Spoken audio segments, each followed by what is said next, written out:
This is the mark of true faith. Are you living your life? I mean, all of it is invested in what God has said in this Word. And this is your life. This is where it rests. This is where your hope is. It's in the words God has spoken in this book. You've rested your soul here. You've rested your all here. Your trust, your confidence, it's all on the words that God has spoken. It's on what this book reveals in words about who God is, who Christ is.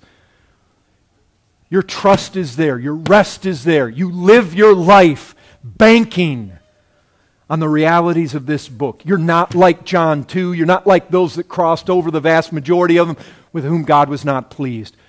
That you only believe what you can see. You're only going to believe God that He's going to give us a building after we get one. You only believe God that people get saved actually in this world at this time through the preaching of the gospel after you see them saved. You only believe that God will take care of your financial needs once you have money in your pocket. But before that, you're full of anxieties, you're full of worries, distrust, you're grumbling. Look at this. All we got to eat is manna. Would have been better off the way it was before. Listen, you listen. There is opportunity, like we talked about before. There is opportunity to return. If you really believe what's in this book, you won't go back, because what it says in this book it's outstanding. It's the most glorious, it's the most magnificent truths. It presents the most beautiful, precious Christ, the most glorious salvation, the most anticipated eternity. But in this life, it promises God will be our God and He will take care of His people. He will not forsake His people. You may get sawn in two. You may die by the sword. You may have to live in a cave.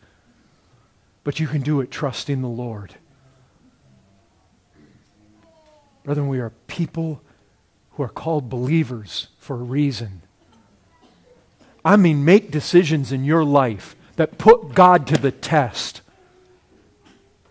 in the promises here. That's never presumption. To put God to the test based on its presumption when you trust God, when you expect God to do what He's never promised to do.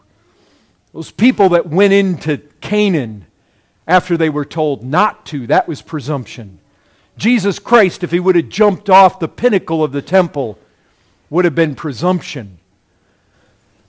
But to expect God to do what He's promised, that's never presumption, that's faith. Amen. And you should take what He has said in this book and you should memorize it, you should know it, you should plead it and give God no rest until He does what He promises to do. Live your life on this. Rest in these promises. Trust that that Red Sea is going to open up. Trust it. This is an example for us upon whom the end of the ages has come.